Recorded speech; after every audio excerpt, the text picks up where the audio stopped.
अब हम लोग पढ़ने जा रहे हैं chapter 18 price rise and consumer awareness. ये चैप्टर आपको हार्ड लगता है, ये हार्ड इसीलिए लगता है आपको क्योंकि आप इसके पीछे का कॉन्सेप्ट जानने की कोशिश नहीं करते हो।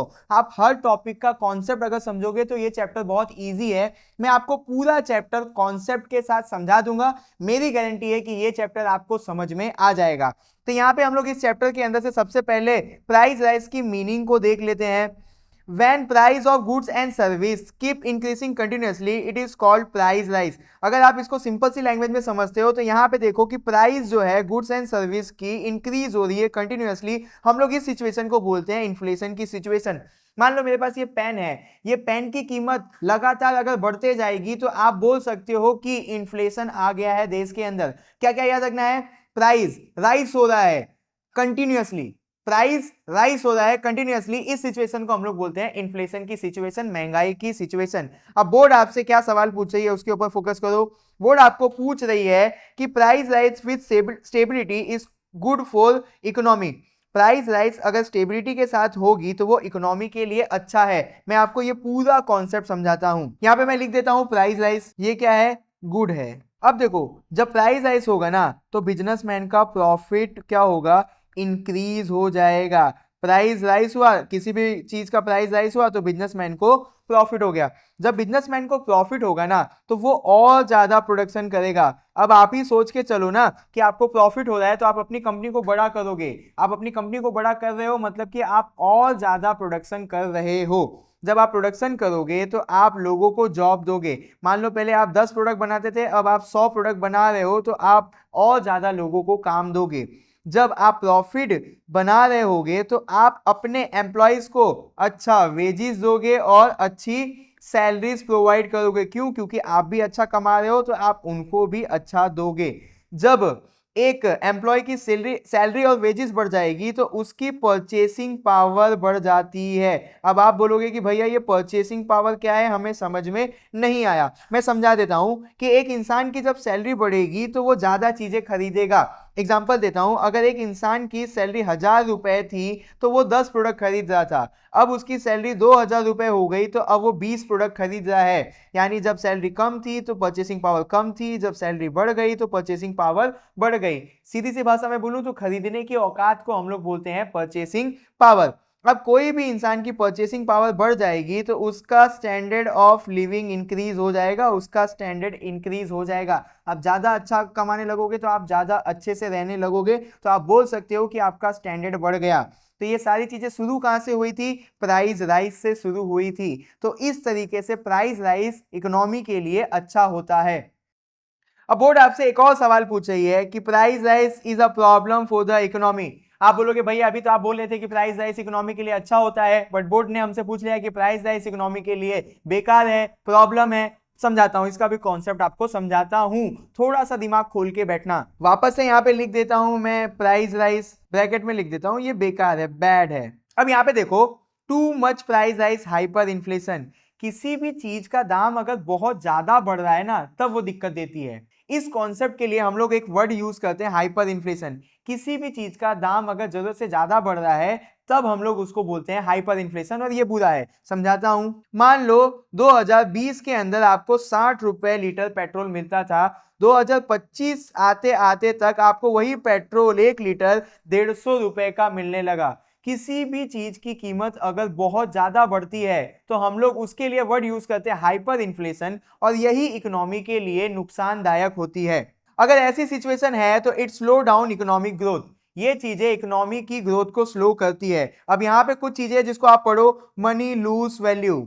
मनी अपनी वैल्यू को खो रहा है, इसके पीछे भी कॉन्सेप्ट है, मैं आपको समझाता हूं। मान लो कि 2010 के अंदर एक बच्चे को पानी पूरी खाने जाना था तो वो घर से 10 रुपए लेकर गया, उसको 10 रुपए में 10 पानी पूरी मिल गई। अब 2025 के अंदर एक बच्चे को हमने दिया 10 रुपए, वो पानी पूरी खाने गया, उसको मिला 4 पानी पूरी 10 रुपए का। तो जब भी आपके पैसे से आप कम सामान खरीदोगे तो हम बोलेंगे जो मनी की वैल्यू है वो ड्रॉप हो गई, और आप सेम अमाउंट में ज्यादा सामान खरीद पाओगे तो हम बोलेंगे कि मनी की वैल्यू है वो ज्यादा है, मनी ने अपनी वैल्यू को खोया नहीं। पीपल कैन बाई लेस, अभी आपने ऊपर देख लिया। अब इंसान कम खरीद पाएगा क्योंकि चीजें बहुत ज्यादा महंगी हो गई है। इसका सबसे ज्यादा जो असर आता है वो पुअर और मिडिल क्लास के ऊपर आता है। सेविंग गो डाउन हो जाती है। इसको भी मैं आपको कॉन्सेप्ट से समझा देता हूं। मान लो कि एक इंसान की भूख 20 पानी पूरी खा के मिटती है, तो 2005 के अंदर उसको 20 पानी पूरी के लिए 20 रुपए देने पड़ेंगे। अब 2025 के अंदर उसको 20 पानी पूरी के लिए में भी 50 रुपए खर्च करने पड़ेंगे। सेम चीज के लिए उसको जब ज्यादा पैसा देना पड़ेगा तो उसके पास जीरो सेविंग होगी। अब समझ में आ रहा है कि हाइपर इन्फ्लेशन की वजह से सेविंग कैसे खत्म हो जाती है। आगे अगर हम लोग देखेंगे तो businessman make only luxury goods. जब हाइपर इन्फ्लेशन की सिचुएशन होती है देश के अंदर तो जो बिजनेसमैन है वो लग्जरी गुड्स के ऊपर फोकस करते हैं। इसके पीछे का भी मैं आपको कॉन्सेप्ट समझा देता हूं। आप ये जानो कि देश के अंदर दो टाइप के गुड्स होते हैं, एक होता है बेसिक गुड्स और एक होता है लग्जरी गुड्स। अब हम लोग ये समझते हैं कि बिजनेसमैन हाइपर इन्फ्लेशन के टाइम पे लग्जरी गुड्स क्यों बनाता है। तो बेसिक गुड्स के कुछ लिस्ट ले लेते हैं, जैसे कि फूड, क्लोथ, और मैं यहां पे ले लेता हूं पेट्रोल। पेट्रोल भी आपके बेसिक नीड के अंदर ही आता है। लग्जरी गुड्स के अंदर ले लेते हैं गोल्ड और ले लेते हैं लग्जरी व्हीकल। लग्जरी व्हीकल के अंदर मैं ले लेता हूं लैम्बोर्गिनी यानी लैम्बो लिख देता हूं यहां पे। अब मान के चलो कि एक शर्ट है, यहां पे लिख देता हूं मैं शर्ट, उसकी कीमत थी 500 रुपए। तब आप टोटल 5 शर्ट बाई करते थे एक मंथ के अंदर। अब क्या हो गया कि आपके देश में हाइपर इन्फ्लेशन की सिचुएशन आ गई, तो ये जो शर्ट है उसकी कीमत हो गई 1500 रुपए। अब आप सिर्फ और सिर्फ 2 शर्ट खरीदते हो। आपने हाइपर इन्फ्लेशन की वजह से 3 शर्ट कम खरीदा। जब आप 3 शर्ट कम खरीदोगे तो बिजनेसमैन को लॉस होगा, तो बिजनेसमैन घाटे में जाएगा। तो बिजनेसमैन अपने आप को बचाने के लिए किसके अंदर घुसता है, लग्जरी गुड्स के अंदर घुसता है। अब बात को समझना, एक लैम्बोर्गिनी थी जिसकी कीमत थी 1 करोड़ रुपए, तो वो 500 यूनिट बिकी। अब लैम्बोर्गिनी की कीमत 2 करोड़ रुपए हो गई तो 1000 गाड़ी बिकी। क्यों? क्योंकि लग्जरी गुड्स की जितनी दाम बढ़ती है उतना अमीरों को लगता है कि हमारा स्टेटस ऊपर जा रहा है। लग्जरी गुड्स के अंदर चीज जितनी महंगी होगी लोग उतना ही चौड़ में घूमेंगे, क्योंकि यहां पे बात स्टेटस पे आ जाती है, प्राइस पे नहीं। जो चीज जितनी महंगी उतनी वैल्यूएबल। तो बिजनेसमैन को लग्जरी गुड्स के अंदर फायदा होगा, क्योंकि यहां पे दाम बढ़ेगा और जितना दाम बढ़ेगा उतना बिजनेसमैन को फायदा होगा। तो हाइपर इन्फ्लेशन की सिचुएशन में बिजनेसमैन अपने आप को बचाने के लिए, प्रॉफिट में रहने के लिए किसके अंदर घुसता है, लग्जरी गुड्स के अंदर घुसता है। मैं जान रहा हूं कि चीजें बहुत स्लो हो रही है, थोड़ा सा दिमाग लगाओ, ये चैप्टर आपको पूरा समझ में आ जाएगा। अब जब सारे लोग मिलके लग्जरी गुड्स बनाएंगे तो असेंशियल गुड्स की कमी हो जाएगी देश के अंदर। जब चीजें बनेंगी नहीं, जो चीजें कम होती हैं उनकी कीमत बढ़ने लगती है, तो असेंशियल चीजें भी महंगी हो जाएंगी देश के अंदर। ये सारी चीजों की वजह से हमारे देश की इकोनॉमी वीक हो जाएगी, और बहुत ज्यादा अगर प्राइस राइज होता है तो वो हार्म करता है किसी भी देश की इकोनॉमी डेवलपमेंट के अंदर। तो यहाँ पे ये दोनों टॉपिक मैंने आपको समझा दिया।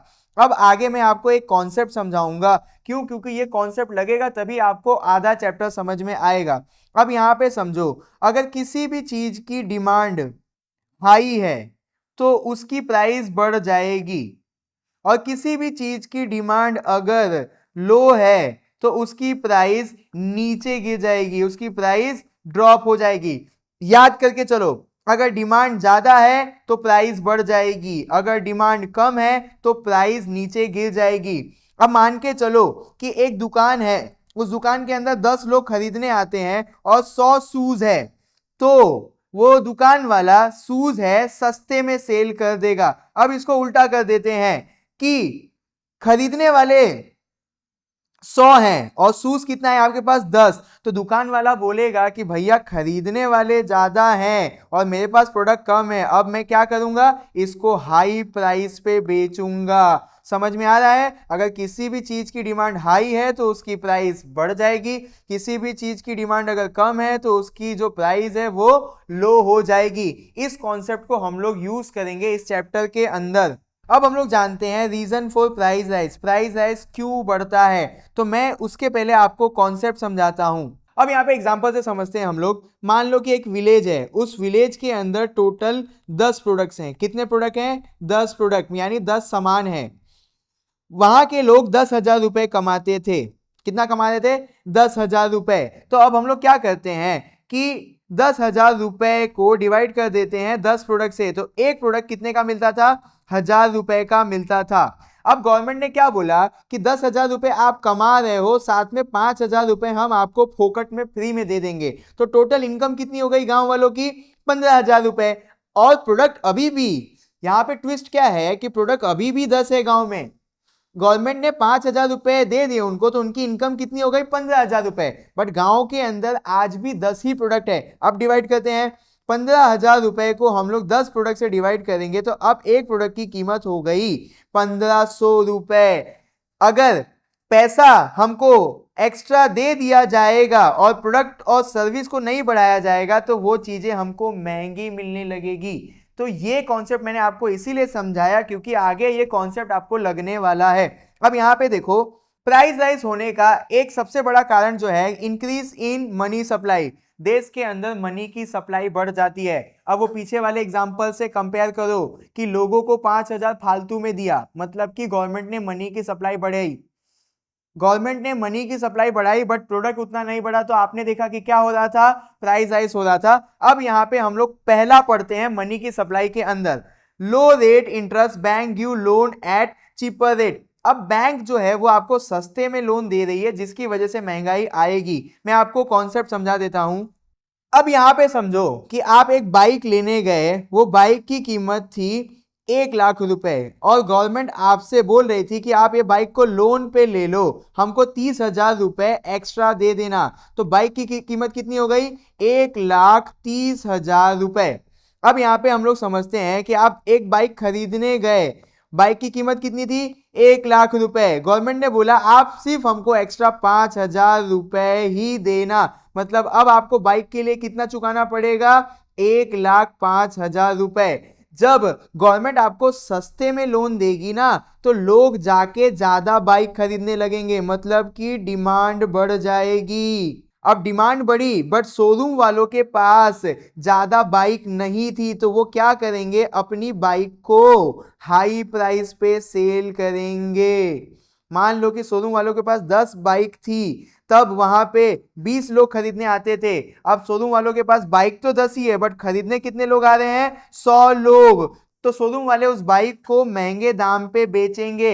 ये सारी चीजें शुरू कहां से हुई? जब बैंक ने सस्ते दाम पे लोन देना शुरू किया।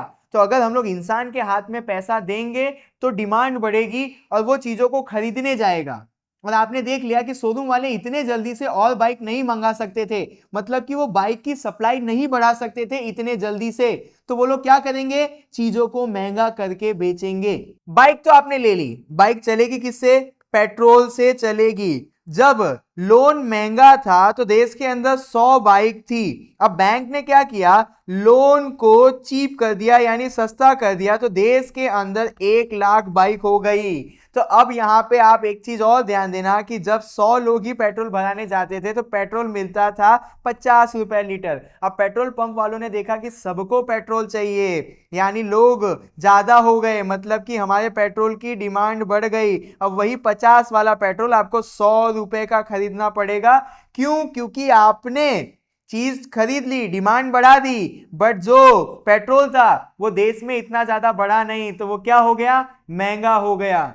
अब प्राइस राइज का अगला कॉन्सेप्ट समझते हैं, printing more money. Government print extra note. Government दबा के पैसे छाप रही है और लोगों को दे रही है। अगर गवर्नमेंट ऐसा करेगी तो उससे प्राइस राइज होगा। अब इसके पीछे का मैं आपको कॉन्सेप्ट समझाता हूं कि मान लो एक विलेज है, उस विलेज के अंदर टोटल कोकोनट जो है वो 10 हैं। कितने कोकोनट है? टोटल 10 कोकोनट है।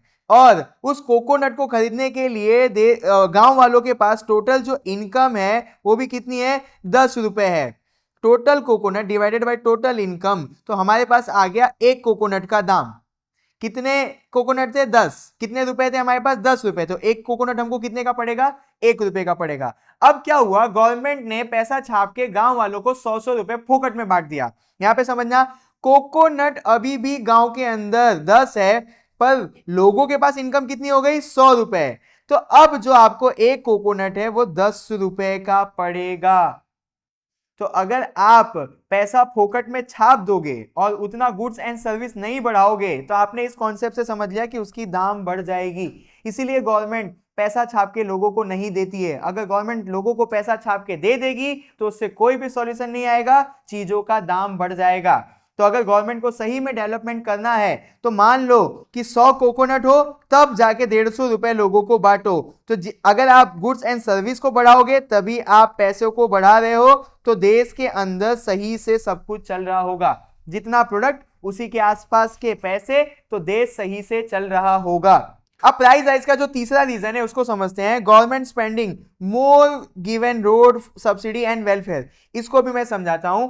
ये जो कॉन्सेप्ट है वो ऐसा बोल रहा है कि जो गवर्नमेंट है वो अपनी स्पेंडिंग इंक्रीज कर देती है। समझाता हूं, मान लो गवर्नमेंट 2010 के अंदर 1 लाख रुपए दे रही थी रोड को बनाने के लिए। 2015 के अंदर गवर्नमेंट बोलती है अब हम लोग 50 लाख रुपए देंगे रोड बनाने के लिए। इस सिचुएशन को हमने बोला कि गवर्नमेंट अपनी स्पेंडिंग को बढ़ा रही है। अब इससे इन्फ्लेशन कैसे आया? मान लो कि जब 1 लाख रुपए गवर्नमेंट दे रही थी तो एक बिजनेसमैन था, उसको 20,000 रुपए का प्रॉफिट हो रहा था। अब गवर्नमेंट 50 लाख रुपए दे रही है तो एक बिजनेसमैन को 5 लाख रुपए का फायदा हुआ। जब बिजनेसमैन को 20 रुपए का फायदा हो रहा था तो वो सिर्फ और सिर्फ 2 सामान खरीदता था। अब उसको 5 लाख रुपए का फायदा हो रहा है तो वो 50 सामान खरीद रहा है। अगर गवर्नमेंट अचानक से अपनी स्पेंडिंग बढ़ा देगी तो लोगों के हाथ में इनकम आ जाएगी। जब लोगों के हाथ में इनकम आ जाएगी ना तो वो चीजों की डिमांड करेंगे। अगर जितनी वो डिमांड कर रहे हैं उतनी चीज देश के अंदर अवेलेबल नहीं हुई तो प्राइस राइज की सिचुएशन आ जाएगी। तो अब आपको ये समझ में आना चाहिए कि गवर्नमेंट अचानक से ही डेवलपमेंट में पैसे नहीं डाल सकती है। अगर गवर्नमेंट अचानक से डेवलपमेंट के लिए पैसे डाल देगी तो हर इंसान की इनकम बढ़ जाएगी। अब आप ही सोचो, जब आप अच्छा कमा रहे होगे तो आप हर चीज खरीदने की कोशिश करोगे। जब आप अच्छा कमा के हर चीज खरीदने की कोशिश कर रहे हो तो इनडायरेक्टली इकोनॉमी के हिसाब से आप डिमांड बढ़ा रहे हो। आपके पास पैसे तो आ गए बट देश में अचानक से इतने सारे सामान नहीं बनेंगे तो क्या आ जाएगा? इन्फ्लेशन आ जाएगा। तो प्राइस राइज के 3 कारण है। पहला, increase in the supply of money. दूसरा, प्रिंटिंग मोर मनी। तीसरा, गवर्नमेंट स्पेंडिंग को इंक्रीज किया जाएगा। तो आई होप, मुझे ऐसा लगता है कि आपको ये तीनों कॉन्सेप्ट समझ में आ गया होगा। अगर आपको ये तीनों कॉन्सेप्ट समझ में नहीं आया है तो मुझे कमेंट करना, इससे भी आसान तरीके से आपको समझाने की मैं पूरी कोशिश करूंगा। अब बोर्ड आपसे एक सवाल और पूछ लेगी कि discuss the step taken by the government to control price rise. Step to control price rise. सीधी सी भाषा में आपको स्टेप लेने हैं प्राइस राइज को कंट्रोल करने के लिए। तो आपको एक बेसिक सा ये दिमाग लगाना है कि जिन जिन रीजन की वजह से प्राइस राइज हो रहा था हमको वही रीजंस को कंट्रोल करना होगा। जैसे कि बैंक ने इंटरेस्ट यानी लोन सस्ते पे बेचा था। अब बैंक क्या करेगी कि महंगे पे लोन बेचेगी। जब बैंक महंगे पे लोन बेचेगी तो लोग कम चीजें खरीदेंगे। जब लोग कम चीजें खरीदेंगे मतलब कि डिमांड कम हो गई। जब किसी भी चीज की डिमांड नहीं होगी तो उसकी प्राइस अपने आप कम हो जाएगी। मैं आपको ये डिटेल में नहीं समझा रहा हूं क्योंकि पीछे आपको मैंने डिटेल में समझाया हुआ है। Stop printing extra money. Government को अब एक्स्ट्रा मनी नहीं छापना है। मान लो कि देश के अंदर 10 सामान है, उनकी कीमत 100 रुपए है तो गवर्नमेंट को 110 रुपए छाप लेने चाहिए। अगर गवर्नमेंट कम पैसा छापेगी तो लोगों के हाथ में पैसा ही नहीं जाएगा, तो लोग बाहर निकल के क्या ही चीज खरीदने जाएंगे क्योंकि उनके पास पैसा ही नहीं है। आगे बढ़ते हैं। Reduce government spending. गवर्नमेंट को जो भी पैसा स्पेंड करना है वो बहुत धीरे धीरे करना होगा। क्यों? क्योंकि आपने पीछे देख लिया है कि अगर गवर्नमेंट तेजी से पैसा देश के अंदर लगाएगी तो लोगों की इनकम बढ़ जाएगी, लोग डिमांड करेंगे और उतनी सप्लाई नहीं हो पाएगी तो क्या हो जाएगा? प्राइस राइज हो जाएगा। मुझे ऐसा लगता है कि आप लोगों को ये चीजें समझ में आ गई होगी। तो गवर्नमेंट क्या स्टेप ले रही है प्राइस राइज को कंट्रोल करने के लिए? लोन महंगे पे दे रही है, पैसा एक्स्ट्रा नहीं छाप रही है और गवर्नमेंट जो पैसा लगाने वाली थी इकोनॉमी में उसको अब सोच समझ के लगाएगी। प्राइस को कंट्रोल करने के लिए एक और स्टेप लिया जाता है, उसको हम बोलते हैं fiscal policy to control price rise. जो भी पॉलिसीज गवर्नमेंट बनाती है हमारी भलाई के लिए, इस पॉलिसी को हम लोग बोलते हैं फिस्कल पॉलिसी। तो फिस्कल पॉलिसी से कैसे प्राइस को कंट्रोल किया जाता है हम इसको समझते हैं। The government spend less money. अभी हमने ऊपर पढ़ा, गवर्नमेंट अगर कम खर्चा करेगी या गवर्नमेंट धीरे धीरे खर्चा करेगी तो प्राइस अपने आप कंट्रोल में आ जाएगा। The government increase tax on add new tax. Government tax बढ़ा देगी जिसकी वजह से भी प्राइस राइज कंट्रोल में आएगी। आपको एग्जांपल देता हूं। अब मैं आपको कॉन्सेप्ट के थ्रू ये वाली लाइन समझाता हूं कि टैक्स बढ़ने से कैसे प्राइस राइज कंट्रोल होता है। आप 1 लाख रुपए कमा रहे थे तो गवर्नमेंट ने बोला कि 20,000 रुपए टैक्स भर दो, आपकी इनकम कितनी बची? 80,000 रुपए। अब आप 1 लाख रुपए कमा रहे हो, गवर्नमेंट ने बोला कि 40,000 इनकम टैक्स भर दो, आपके पास कितना पैसा बचा? 60,000। जब आप 80 रुपए कमा जब आप 80,000 कमा रहे थे तो आप 8 चीजें खरीद रहे थे। अब आप 60,000 रुपए कमा रहे हो तो आप 6 चीजें खरीदोगे। तो टैक्स बढ़ने से गवर्नमेंट क्या कर रही है? लोगों की डिमांड को कम कर रही है। ज्यादा कमाओगे ज्यादा डिमांड करोगे, कम कमाओगे तो कम डिमांड करोगे। जब चीजों के डिमांड कम हो जाएंगे तो प्राइस अपने आप नीचे आ जाएगा। तो इस तरीके से ज्यादा टैक्स लगाने से प्राइस राइज कंट्रोल में आता है। अब बोर्ड आपसे एक और सवाल पूछिए कि आप ये बताओ कि प्राइस रेगुलेशन क्या है, प्राइस रेशनिंग क्या है। पहले पढ़ते हैं फिर मैं इसका कॉन्सेप्ट समझाता हूं। Government control the price of important goods like food, petrol, gas so they don't become to costly. बहुत सारे प्रोडक्ट होते हैं, बहुत सारी चीजें होते हैं, जैसे फूड हो गया, पेट्रोल हो गया, गैस हो गया, ये इंपॉर्टेंट चीज है जिंदगी के लिए, तो गवर्नमेंट इनके प्राइस को कंट्रोल करके बैठती है। एग्जांपल दे देता हूं। मान लो कि गवर्नमेंट को पेट्रोल जो है वो 150 रुपए लीटर मिलता है। कितने रुपए लीटर मिलता है? 150 रुपए लीटर। बट देश के अंदर जो पेट्रोल है वो 100 रुपए लीटर ही मिल रहा है। तो ये जो 50 रुपए का हाई प्राइस राइस है, इसको गवर्नमेंट कंट्रोल करके बैठी है। तो हम लोग इसको बोलते हैं कौन सा कॉन्सेप्ट? प्राइस रेगुलेशन का कॉन्सेप्ट, कि गवर्नमेंट अपने आप प्राइस को कंट्रोल करके बैठी हुई है। कुछ बेसिक चीजों को गवर्नमेंट महंगा नहीं होने देना चाहती है तो गवर्नमेंट उनकी प्राइस को कंट्रोल करती है। हम लोग इसको क्या बोलते हैं? Price regulation. अब आ जाओ प्राइस रेशनिंग के ऊपर। The government give a limited quantity of goods to people, specially people experiencing poverty. अब मैं बहुत प्यार से इसको आपको समझाता हूं कि रेशनिंग, रेशनिंग मतलब भेदभाव। मान लो कि एक इंसान गरीब है तो गवर्नमेंट उसको एक दुकान पे भेजेगी जिसको हम लोग बोलते हैं फेयर प्राइस शॉप। हिंदी में बोला जाए तो राशन कार्ड की दुकान। अब एक गरीब आदमी राशन कार्ड की दुकान पे गया और गवर्नमेंट ने बोला कि इसको 35 किलो वीट दे देना और 1 केजी वीट की कीमत 5 रुपए ही लेना, और ऐसा करना कि उसको 35 किलो राइस भी दे देना और उसकी भी कीमत आप 5 रुपए केजी ही लगाना। तो गवर्नमेंट क्या करती है कि गरीबों को सस्ते दाम पर असेंशियल चीजें देती है। ये चीजें हमको 50 रुपए किलो मिलेगी बट गरीब को कितना मिलेगा? 5 रुपए किलो। तो ये गवर्नमेंट हमारे साथ भेदभाव कर रही है प्राइस के अंदर। तो इसी कॉन्सेप्ट को बोला जाता है प्राइस रेशनिंग का कॉन्सेप्ट। अब गवर्नमेंट ऐसा कर क्यों रही है? ये सवाल भी बोर्ड आपको पूछेगी कि why it is done to help poor people. वो बेचारे गरीब हैं इसीलिए गवर्नमेंट इनको सस्ते में दे रही है। To give essential at fair price. अब आप चाहते हो क्या कि कोई भूखा मर जाए, इसीलिए गवर्नमेंट उनको फेयर प्राइस पे ये असेंशियल चीजें देती है। Ration shop are set for this. कहां पे मिलेगा? राशन की दुकान पे, जिसको हम लोग इंग्लिश में बोलते हैं fair price shop. The government give subsidy pay the extra cost so people get goods cheaper. Government आपको सब्सिडी देती है। अब सब्सिडी क्या है वो मैं आपको समझा देता हूं। अब मान के चलो कि एक जो सिलेंडर है गैस का वो आपको मिलता है 1,000 रुपए का। कितने का मिलता है? 1,000 रुपए का। बट गवर्नमेंट उस सिलेंडर को खरीदती है 1,500 रुपए में। गवर्नमेंट आपको 1,000 में दे रही है पर खरीद कितने में रही है?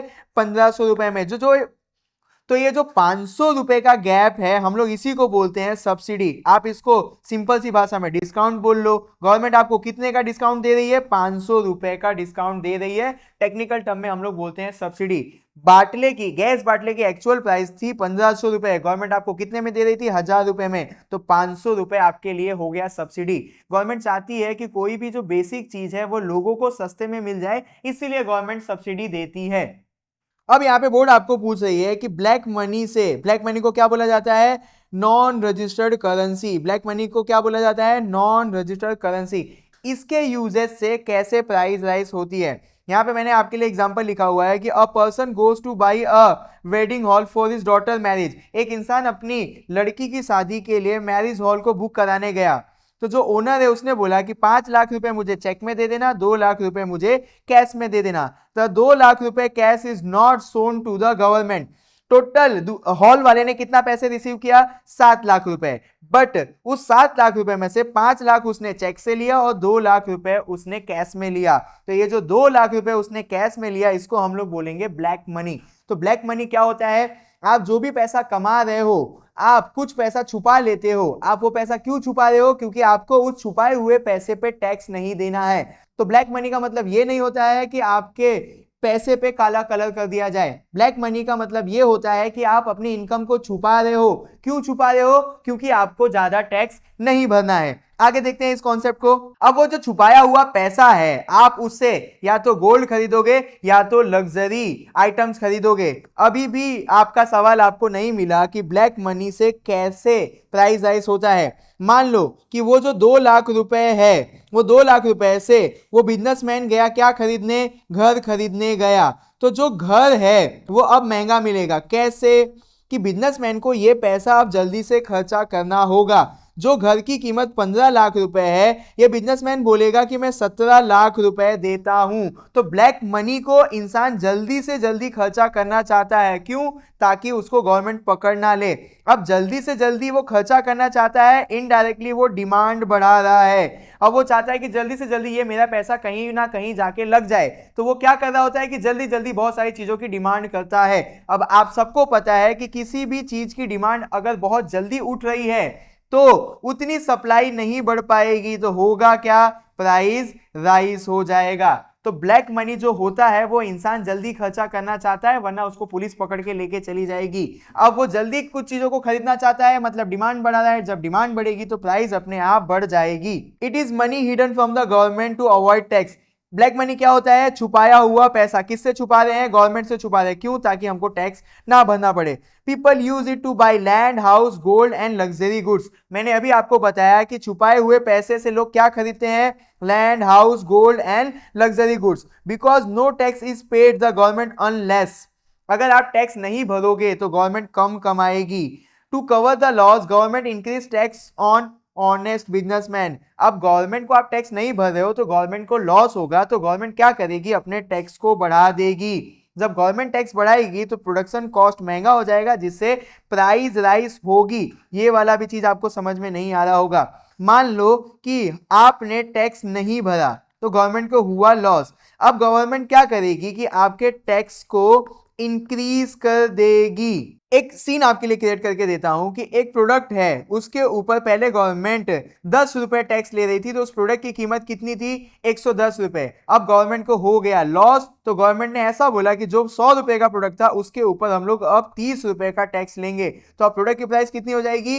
130 रुपए। तो देख लिया, जब भी आप टैक्स की चोरी करोगे तो उससे महंगाई बढ़ती है। Heavy spending with black money create high demand. जो आप ब्लैक मनी आपके पास थी, आप उसको फटाफट खर्चा करना चाहोगे, उससे डिमांड बढ़ेगी, जिससे चीजों के दाम बढ़ जाएंगे। घाटा किसको होता है? कॉमन पीपल को घाटा होता है, क्योंकि कॉमन पीपल की इनकम इतने जल्दी नहीं बढ़ पाती है। बेचारा महंगाई की वजह से बहुत सारी चीजों को सफर करता है। अब बोर्ड आपसे यहाँ पे पूछेगी कि smuggling, holding and black marketing की वजह से कैसे प्राइस राइज होता है। तो सबसे पहले आप ये समझो कि स्मगलिंग क्या होता है? Bringing goods secretly from another country without paying tax. आप बाहर देश से हमारे देश में कोई भी प्रोडक्ट को लेके आ रहे हो और आप उसके ऊपर टैक्स नहीं पे करोगे, ऐसी एक्टिविटी को बोला जाता है स्मगलिंग। एग्जांपल, इंसान गोल्ड की स्मगलिंग करता है, ड्रग्स की, पेट्रोल की, ये सारी चीजों की स्मगलिंग करता है। अब आप सबको पता चल गया है कि अगर आप गवर्नमेंट को टैक्स नहीं दोगे तो गवर्नमेंट टैक्स बढ़ाएगी, जिससे इन्फ्लेशन आ जाएगा। तो स्मगलिंग से इस तरीके से इन्फ्लेशन बढ़ता है। Holding, buying and storing goods in large quantity to create a shortage. Trader do this to sell later at higher price. आप लोगों को ये चीज पता है कि 20 रुपए का प्याज 200 रुपए में मिलने लगता है। ऐसा क्यों होता है? तो जो बिजनेसमैन होते हैं वो जानबूझ के किसी भी चीज की स्कैरसिटी दिखाते हैं। क्यों स्कैरसिटी दिखाते हैं? ताकि चीजें महंगा हो जाए। आप लोगों को 20 रुपए का प्याज 200 रुपए में मिलता है, उसके पीछे सारे बिजनेसमैन की प्लानिंग होती है। क्यों? क्योंकि उनको प्राइस बढ़ाना होता है। अगर प्राइस बढ़ेगी तो उनको फायदा होगा, बट आम इंसान को नुकसान होता है। अब यहाँ पे आ जाओ ब्लैक मार्केटिंग के ऊपर। Selling goods illegally at very high price when they are scarce. कोई भी चीजों की अगर कमी होती है तो लोग उसको हाई प्राइस पे इलीगली बेचते हैं। मान लो कि आपको एक मूवी देखने जानी है, आयरन मैन की मूवी लगी हुई है, टोटल 100 सीट थी, सारी टिकट बिक गई। अब एक इंसान के पास 10 टिकट थी, उसने बोला कि अब टिकट तो अवेलेबल ही नहीं है, तो ऐसा करो, मेरे को एक टिकट 100 रुपए का मिला था, अगर आप मुझे 200 रुपए दोगे तो मैं आपको टिकट दे दूंगा। तो इसी कॉन्सेप्ट को बोला जाता है ब्लैक मार्केटिंग। इंसान किसी भी चीज को इलीगली ज्यादा दाम पे बेच रहा है तो हम लोग बोलते हैं इसको ब्लैक मार्केटिंग। और ब्लैक मार्केटिंग में क्या हो रहा है? प्राइस राइज हो जा रहा है। तो इस तरीके से smuggling, hoarding and black marketing से किसी भी चीज की प्राइस राइज हो जाती है। अब अगर प्राइस राइज हो रहा होगा तो उसका इफेक्ट क्या पड़ेगा? तो इफेक्ट ऑफ प्राइस राइज, पहला, people can buy fewer things with same money. आपने पीछे कॉन्सेप्ट पढ़ लिया है, तो अब सेम पैसे के साथ इंसान को कम सामान मिलेगा। Daily needs like food, petrol, rent become costly. Inflation की वजह से फूड, पेट्रोल और रेंट जैसी चीजें महंगी हो जाएंगी। पीपल सेव लेस, अब इंसान को ज्यादा पैसा देना पड़ रहा है सेम सामान खरीदने के लिए, तो उसकी सेविंग खत्म हो जाएगी। Family struggle to maintain a good life, अब इंसान चीजों को कम खरीद पा रहा है तो वो अच्छे से जी भी नहीं पाएगा। Factory spend more on raw material and worker, चीजें महंगी हो गई है तो फैक्ट्री यानी बिजनेसमैन को रॉ मटेरियल भी महंगा मिलेगा और लोगों को सैलरी भी ज्यादा देनी पड़ेगी। क्यों? क्योंकि उनको जीने के लिए तो पैसा चाहिए ना, महंगाई बढ़ गई है तो बेचारों को ज्यादा पैसा चाहिए तब वो जी पाएंगे। तो एक बिजनेसमैन को रॉ मटेरियल भी महंगा मिलने लगता है और वर्कर को सैलरी भी ज्यादा देनी पड़ती है। The economy slow down, economy इससे स्लो डाउन हो जाती है। The value of money goes down, ये वाला कॉन्सेप्ट आपको मालूम है कि इन्फ्लेशन की वजह से मनी की वैल्यू कैसे नीचे गिर गई। बैंक लोन बिकम कॉस्टली, अब इन्फ्लेशन को कंट्रोल करने के लिए बैंक के लोन जो होंगे वो महंगे हो जाएंगे, बट इससे घाटा होगा कि हम लोग कम चीजें खरीद पाएंगे। The middle class and poor suffer the most, सबसे ज्यादा मिडिल क्लास और पुअर पीपल के ऊपर इफेक्ट आता है। Small shop business face big problems, छोटे छोटे दुकानदारों को ये सारी चीजों से बहुत ज्यादा दिक्कत आती है देश में, तो ये असर पड़ता है प्राइस राइज की वजह से। अब यहाँ पे आपके पास एक टॉपिक है control on capital investment. Capital investment, इसको मैं समझाता हूं इस तरीके से कि आपके देश के अंदर पैसा कहां कहां इन्वेस्ट किया जा रहा है उसके ऊपर कंट्रोल करना पड़ेगा, वरना इन्फ्लेशन कंट्रोल में नहीं आएगा। अब मैं आपको यहाँ पे एक सीन क्रिएट करके देता हूं। आप सबको पता है कि हमारे देश में एक टाइम पे ग्रीन रेवोल्यूशन आया था। अब ग्रीन रेवोल्यूशन के अंदर गवर्नमेंट थी वो स्पेंड कर रही थी यानी खर्चा कर रही थी किसके अंदर? एग्रीकल्चर के अंदर। जब गवर्नमेंट बहुत ज्यादा पैसा खर्चा कर रही थी एग्रीकल्चर के अंदर तो हमारे देश में प्रोडक्शन बढ़ गया। किसका प्रोडक्शन बढ़ गया? तो वीट का प्रोडक्शन बढ़ गया और राइस का प्रोडक्शन बढ़ गया। मान लो कि पहले हमारे देश में 10 केजी वीट उगता था और 10 केजी राइस उगता था। जब से ग्रीन रेवोल्यूशन के अंदर गवर्नमेंट ने पैसा लगाया तो अब हमारे देश में 10,000 केजी वीट उगने लगा और सेम 10,000 केजी राइस भी उगने लगा। अब आप देखो, जब चीजें 10 किलो थी तो वो ज्यादा महंगी बिकेंगी, जब चीजें 10,000 किलो हो गई तो वो सस्ती बिकेंगी। तो गवर्नमेंट ने इन्वेस्टमेंट किसके ऊपर किया? एग्रीकल्चर के ऊपर। तो हमारे जो भी एग्रीकल्चर के चीज थे वो क्या हो गए? सस्ते हो गए। अब दूसरा एग्जांपल देता हूं। अब ऐसा सोचो कि देशवासी यानी देश के लोग और गवर्नमेंट सब लोग खर्चा कर रहे हैं किसके ऊपर? हाउसिंग के ऊपर। मान लो कि पहले हमारे देश में 10 लोग घर को परचेज कर रहे थे, तब घर की कीमत थी 15 लाख रुपए। अब ऐसा हुआ कि गवर्नमेंट ने बोला और सारे लोगों को ऐसा लगा कि हमारे पास घर होना चाहिए। पहले कितने लोग घर खरीद रहे थे? 10 लोग। अब 1 लाख लोग घर खरीदने लगे। तो बिल्डर है वो बोलेगा कि भैया पहले 10 लोग खरीदने आते थे तो हम 15 लाख रुपए का बेचते थे, अब खरीदने वाले 1 लाख हो गए हैं, अपने पास तो 10 ही फ्लैट हैं, जो 15 लाख का फ्लैट था अब हम लोग उसको 50 लाख में बेचेंगे। तो यहाँ पे जो कैपिटल है वो कहाँ पे जा रहा है? घर खरीदने में जा रहा है। तो घर खरीदने में अगर कैपिटल गया तो सबको पता चल गया कि अब घर के अंदर डिमांड बढ़ गई। किसको पता चल गया? बिल्डर को। तो 15 लाख का फ्लैट बिल्डर आपको 50 लाख में बेचने लगा। अगर आप इस तरीके से कैपिटल का इन्वेस्टमेंट करोगे तो प्राइस राइज आएगी। तो आपको बहुत सोच समझ के कैपिटल को इन्वेस्ट करना पड़ेगा। इसी को बोला गया कि कंट्रोल ऑन कैपिटल इन्वेस्टमेंट। तो ये कॉन्सेप्ट भी आपको समझ में आ गया होगा। तो यहाँ पे प्राइस राइज वाले सेक्शन का सब कुछ खत्म हो गया। अगर आपको कुछ भी हार्ड लग रहा है तो मुझे कमेंट करना, मैं इससे भी आसान तरीके से आपको समझाने की पूरी कोशिश करूंगा।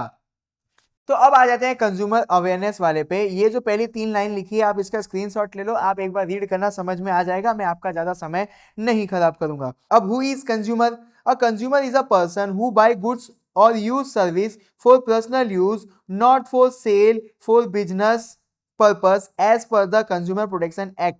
जब भी आपको बोर्ड पूछे कि कंज्यूमर कौन है तो आपको एक एक्ट याद रखना पड़ेगा, कंज्यूमर प्रोटेक्शन एक्ट 1986।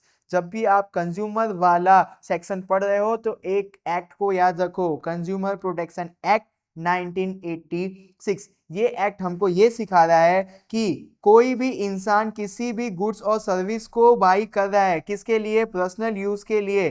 अब वो चीज वो किसी और को बेचेगा नहीं प्रॉफिट के लिए, तब हम लोग उसको क्या बोलेंगे? कंज्यूमर। मान लो ये फोन मैं खरीद के लेके आया, क्यों? क्योंकि मेरे को ये फोन चलाना है, तो ये मेरा क्या है? पर्सनल फोन है। तब इस केस में मैं ये फोन का कंज्यूमर हुआ according to consumer protection act 1986। अब बोर्ड आपसे क्या सवाल पूछे ये वो देखना। What precaution should consumer take when purchasing? जब कंज्यूमर कुछ भी चीज खरीद रहा है तो उसको क्या क्या प्रिकॉशन लेना चाहिए? आगे देखो, describe the various duties of consumer. दो सवाल है, उनका आंसर ऑलमोस्ट एक जैसा था, इसीलिए आपको ये दो सवाल का एक ही आंसर लिखना है। कंज्यूमर को क्या क्या चीजें चेक करनी चाहिए या कंज्यूमर की क्या ड्यूटी है, इसका जवाब मैं आपको देता हूं। Check the quality of the product before buying. Consumer कोई भी चीज खरीद रहा है, पहले उसको उसकी क्वालिटी चेक करनी चाहिए। Always look at the price and compare it with other seller. Consumer को हमेशा प्राइस देखना चाहिए प्रोडक्ट का और उसको कंपेयर करना चाहिए अदर बिजनेसमैन के प्रोडक्ट के साथ, अदर सेलर के प्रोडक्ट के साथ। ये आपकी ड्यूटी है, इसमें कोई शर्म की बात नहीं है। आप कहीं पे भी कुछ भी खरीदने जा रहे हो तो आपको हर प्रोडक्ट का प्राइस देखना चाहिए और आपको बोलना चाहिए कि भैया बाजू वाला तो इससे सस्ते में बेच रहा है। Make sure the product has proper label and expiry date. आपको ये देखना पड़ेगा कि उसकी पैकेजिंग अच्छे से हुई है और उसका जो प्रोडक्ट का एक्सपायरी डेट है वो भी सही है, खत्म नहीं हुआ है। कीप द बिल और receive for the future reference. आपको रिसीव और बिल अपने पास रखना चाहिए और सेलर से लेना भी चाहिए। अवॉइड बाइंग फेक और डुप्लीकेट प्रोडक्ट। आप लोगों को खुद ही डुप्लीकेट और बेकार प्रोडक्ट नहीं लेना चाहिए। Don't fall for the false advertisement and offer. कभी भी गलत एडवर्टीजमेंट के पीछे मत भागो और किसी भी प्रोडक्ट के फॉल्स ऑफर के पीछे मत भागो। जैसे माउंटेन ड्यू पी के कभी भी आप पहाड़ से नहीं कूद सकते हो, और अगर आपको कोई भी 50,000 का सामान 5,000 में दे तो ऐसे ऑफर में फंसना मत। ये प्रिकॉशन लेना है आपको और ये आपकी ड्यूटी भी है। Check if the seller provide a warranty और गारंटी। कोई भी प्रोडक्ट ले रहे हो तो आप सेलर को पूछो कि क्या इस पे कोई भी वारंटी और गारंटी है। Read instruction before using the product. कोई भी आप प्रोडक्ट लेके गए हो तो ज्यादातर ट्राई करो कि आप उसके इंस्ट्रक्शन पढ़ो। जैसे मैं ये फोन लेके आया तो मैं इसके इंस्ट्रक्शंस नहीं पढ़ूंगा। कोई भी हेल्थ वाला जो प्रोडक्ट है, जैसे मान लो कि मेरे को पिंपल हो रहे हैं तो पिंपल के लिए मैं क्रीम लेके आया, तो मुझे उस क्रीम के पीछे सारे इंस्ट्रक्शन पढ़ने चाहिए कि इसको कब और कैसे लगाएं।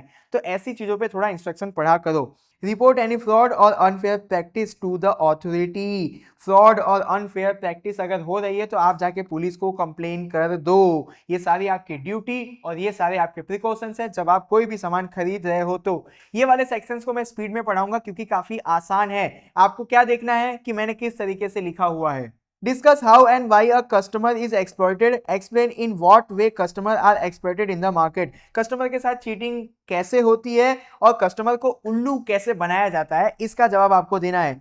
तो how customer are exploited, customer के साथ कैसे कैसे चीटिंग होती है। Seller use false weight and major.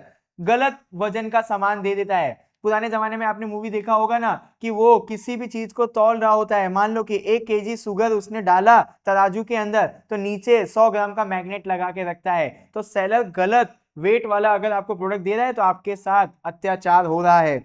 They sell low quality और एडल्टेटेड गुड। आपको सेलर जो है वो मिलावटी वाला गुड बेच रहा है। देख रहे हो आपका कैसा काटा जा रहा है। Charge high price than MRP. ये जो पेंसिल है इसके ऊपर 10 रुपए लिखा हुआ था, उसने मुझसे 12 रुपए ले लिए। आपके साथ अत्याचार हुआ है। गिव डिफेक्टिव प्रोडक्ट और पुअर सर्विस। मेरे को खराब सामान दे दिया, मेरे साथ अत्याचार हो गया। और आपने एसी लगवा लिया और उन्होंने बोला कि भैया कुछ भी होगा हम बैठे हैं ना। खरीदने के बाद 1 महीने बाद ही मेरी एसी खराब हो गई, कोई भी नहीं आया एसी बनाने, तो क्या हो गया? मेरा कट गया। Mislead customer through false advertisement. इसको मैं आपको बहुत प्यार से समझाता हूं कि आपको जो एडवर्टीजमेंट दिखाया गया और वो चीज आपको मिला नहीं, मतलब आपको उल्लू बनाया गया। अभी इसका सबसे अच्छा एग्जांपल आप ऑनलाइन देख सकते हो। आप ऑनलाइन जो कपड़े देखते हो वो कैसे होते हैं, जब आपके पास आता है तो वो कैसा होता है। तो आपका काटा जा रहा है गलत एडवर्टीजमेंट दिखा के। Hoard good hoard good to create artificial shortage and black money. Businessman किसी भी गुड्स को स्टॉक करके रख रहा है, क्यों? वो उसकी स्कैरसिटी क्रिएट करना चाहता है ताकि वो फ्यूचर में जाके उसको महंगे दाम पे बेच सके। मतलब हमारा फिर भी काटा जा रहा है। 20 रुपए का प्याज हमको 200 रुपए में दिया जा रहा है, मतलब हमारा काटा जा रहा है। तो इन तरीके से कस्टमर का काटा जाता है। अब कस्टमर का कटता क्यों है? कस्टमर में lack knowledge about product quality, customer को पता ही नहीं होता है कि क्वालिटी अच्छी होगी कैसे। मान लो कि ये फोन अच्छा है, अब ये फोन अच्छा क्यों है ये मुझे अगर पता ही नहीं होगा तो मैं कुछ भी नहीं कर पाऊंगा। अब मुझे मालूम है कि ये फोन का कैमरा अच्छा है, इसके अंदर सॉफ्टवेयर अपडेट बहुत समय तक मिलेंगे, तो जब मुझे मालूम होगा कि अच्छी क्वालिटी होती क्या है तभी तो मैं अपने आप को बचाऊंगा। अब मुझे पता ही नहीं है कि अच्छी क्वालिटी होती क्या है तो मैं क्या ही अपने आप को बचा लूंगा, तो मेरे पास नॉलेज ही नहीं है क्वालिटी के बारे में। People often trust seller blindly, हम लोग कुछ भी अंधाधुंध करके मान लेते हैं सेलर्स को। मान लो कि ऐसा माना गया है कि आईफोन है वो बेस्ट ही होगा, अंधा मान लिया है, सेलर जो भी कर रहा है वो सही होगा, मतलब आईफोन जो भी कर रही है वो सही ही होगी, तो ये ब्लाइंडली ट्रस्ट कर रहे हो किसी भी सेलर के ऊपर तो भी चांस है कि आपका काटा जाएगा। Seller aim to earn extra profit unfairly, अब सेलर जो है वो आपको उल्लू बना रहा है, क्यों? क्योंकि उसको ज्यादा प्रॉफिट कमाना है, तो इस केस में तो आपका कटेगा ही कटेगा। Lack of strict law and enforcement in some cases, देखो हम सबको पता है कि कोई भी प्योर प्रोडक्ट नहीं मिलता है, फिर भी आप एडवर्टीजमेंट देखते हो कि हमारा जो प्रोडक्ट है वो नेचुरल है, बट वो प्रोडक्ट नेचुरल नहीं होता है, तो हमारे देश की गवर्नमेंट को भी पता है कि वो प्रोडक्ट नेचुरल नहीं है, फिर भी वो बिक रहा है। तो कभी कभी ऐसा होता है कि गवर्नमेंट के लॉ स्ट्रिक्ट नहीं होते हैं तो भी हमारा कट रहा होता है। तो यहाँ पे ये वाला आंसर भी मैंने आपको दे दिया, थोड़ा सा ध्यान देते रहो और अपने आप को आगे बढ़ाते रहो। अब जो बोर्ड आपसे सवाल पूछ रही है उसके ऊपर थोड़ा सा फोकस करो। Explain the role of consumer society in protecting the consumer, आपको कंज्यूमर सोसाइटी के बारे में बताना है कि वो किस तरीके से कंज्यूमर को बचा रही है। तो यहाँ आगे बढ़ते हैं। Setup under the consumer protection act 1986 to protect and promote consumer rights, जो कंज्यूमर सोसाइटी है उसको बनाया गया था किस एक्ट के तहत? कंज्यूमर प्रोटेक्शन एक्ट 1986, मैंने बोला था कि ये याद कर लेना। अब कंज्यूमर सोसाइटी क्या कर रही है? कंज्यूमर के राइट्स को प्रोटेक्ट कर रही है और प्रमोट कर रही है। Established at taluka, district, state and national level, ये जो कंज्यूमर सोसाइटी है वो आपको तालुका लेवल पे भी देखने को मिलेगी, डिस्ट्रिक्ट लेवल पे भी देखने को मिलेगी, स्टेट लेवल पे भी देखने को मिलेगी और नेशनल लेवल पे भी देखने को मिलेगी। Types of counselling in India, types of consumer society in India.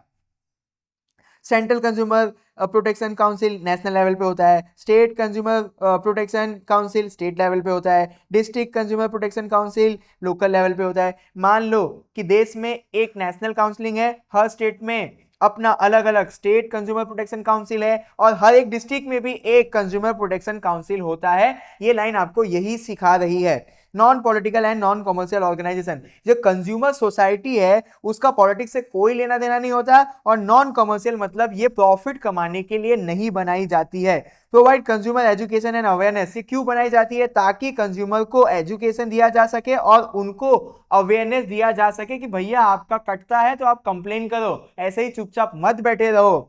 Guide consumer about their right and duties, consumer society बोलती है कि आप लोगों के पास बहुत ज्यादा राइट्स है। मान लो कि एक शॉपकीपर ने आपसे 10,000 रुपए लिए और आपको एक टीवी दिया और उसने बोला कि 1 साल तक इस टीवी को कुछ भी होगा तो हम बैठे हैं, आपकी टीवी 2 महीने बाद खराब हो गई, तो आपके पास राइट्स है कि आप उस सेलर के ऊपर केस कर सकते हो।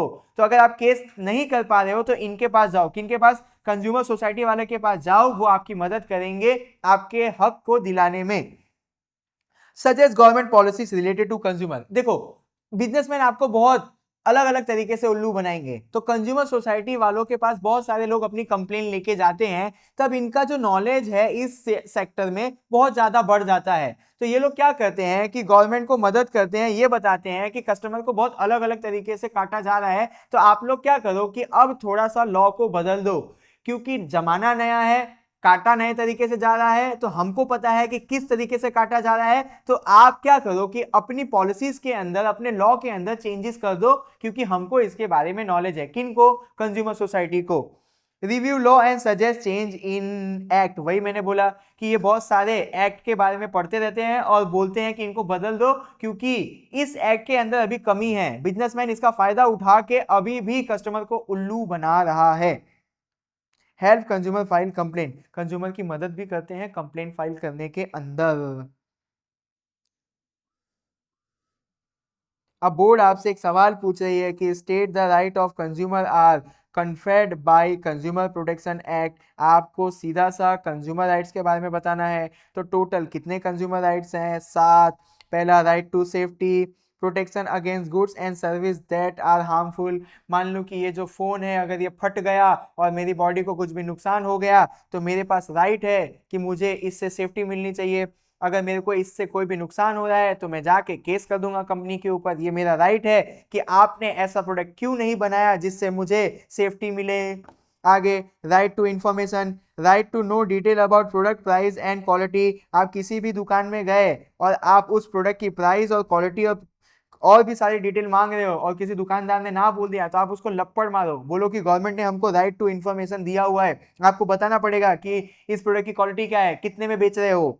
Right to choose, access to variety of goods and service at competitive price. ये आपका हक है कि आपको अलग अलग प्रोडक्ट मिले सस्ते दाम पे। गवर्नमेंट ने ही ये राइट आपको दे के रखा है कि आप कितने भी प्रोडक्ट चूज कर सकते हो। आपका हक है कि आपको मार्केट के अंदर अलग अलग प्रोडक्ट सस्ते दाम में मिले।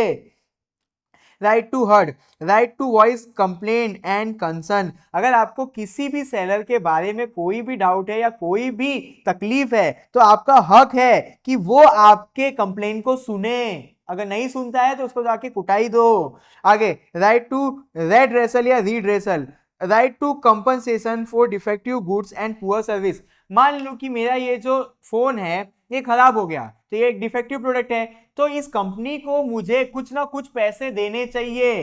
तो अगर उन्होंने मुझे बेकार सामान दिया है, डिफेक्टिव सामान दिया है, तो उनको पूरा हक बनता है कि मुझे उस डिफेक्टिव सामान के बदले में या तो कुछ प्रोडक्ट दे या तो कुछ पैसे दे दे। Right to consumer education, right to know about consumer rights and responsibility. ये लोग कंज्यूमर को एजुकेशन देते हैं, वो बताते हैं कि आपके पास बहुत सारे राइट्स है और आपकी भी कुछ जिम्मेदारी बनती है मार्केट के प्रति। Right to a healthy environment, protection from pollution and hazardous condition. आप एक अच्छे एनवायरनमेंट में रहो, ये भी आपका एक राइट है। तो बहुत सिंपल था, इसीलिए मैंने ज्यादा डिटेल में समझाया नहीं, क्योंकि आपको पढ़ के खुद ही समझ में आ जाएगा। एक बार स्क्रीनशॉट ले लेना। Explain the role of public distribution system in controlling price rise. Public distribution system यानी पीडीएस सिस्टम का क्या रोल है प्राइस को कंट्रोल करने में। PDS give important goods like food and sugar at low price. देखो मैं आपको इसका कॉन्सेप्ट समझा देता हूं, इससे आपको ये पूरी चीजें समझ में आ जाएगी। क्या हमने बोला? PDS, public distribution system. Government ने ये सिस्टम बनाया है ताकि गरीबों को, किसको? पुअर लोगों को जो भी बेसिक गुड्स है, बेसिक गुड के अंदर मान लो कि फूड, और फूड को ही मानते हैं, मान लो फूड के अंदर व्हीट, राइस, शुगर, खाने वाला ऑयल, ये सारी चीजें उन तक, किन तक? गरीबों तक बहुत ही सस्ते दाम में, चीप प्राइस पे पहुंच जाए। अब ये जो चीज है जैसे कि व्हीट हो गई, राइस हो गया, शुगर हो गया, ऑयल हो गया, वो एक दुकान पे मिलेगी जिसको हिंदी में हम लोग बोलते हैं राशन की दुकान, और इंग्लिश में हम लोग बोलते हैं फेयर प्राइस शॉप। क्या बोलते हैं हम लोग? Fair price shop. या फेयर प्राइस शॉप पे एक गरीब इंसान जाएगा, वो एक कार्ड दिखाएगा तो सस्ते दामों पे ये सारी चीजें उसे मिल जाएंगी। तो गरीब लोगों को बेसिक चीजें फेयर प्राइस शॉप में सस्ते दाम पे देना, इसी सिस्टम को हम लोग बोलते हैं पीडीएस सिस्टम। समझ में आ गया? गरीबों को सस्ते दाम पे आटा, चावल, दाल, ऑयल पहुंचाने वाले सिस्टम को हम लोग बोलते हैं पब्लिक डिस्ट्रीब्यूशन सिस्टम। यहाँ पे आप देखो मेजर्स ऑफ कंज्यूमर प्रोटेक्शन, ये भी काफी आसान तरीके से मैंने लिख दिया है, स्क्रीनशॉट ले लो, एक बार रीड करना, समझ में आ जाएगा। ये पहला है और यहाँ पे आगे का है, ये देखो लास्ट वाला है। तो अगर आपको इस चैप्टर के अंदर अभी भी कोई चीज हार्ड लग रही है तो मुझे टॉपिक के नाम के साथ नीचे कमेंट करना, मैं आपको प्रॉमिस करता हूं कि उस टॉपिक का इजी वर्जन आपके लिए लेकर आऊंगा।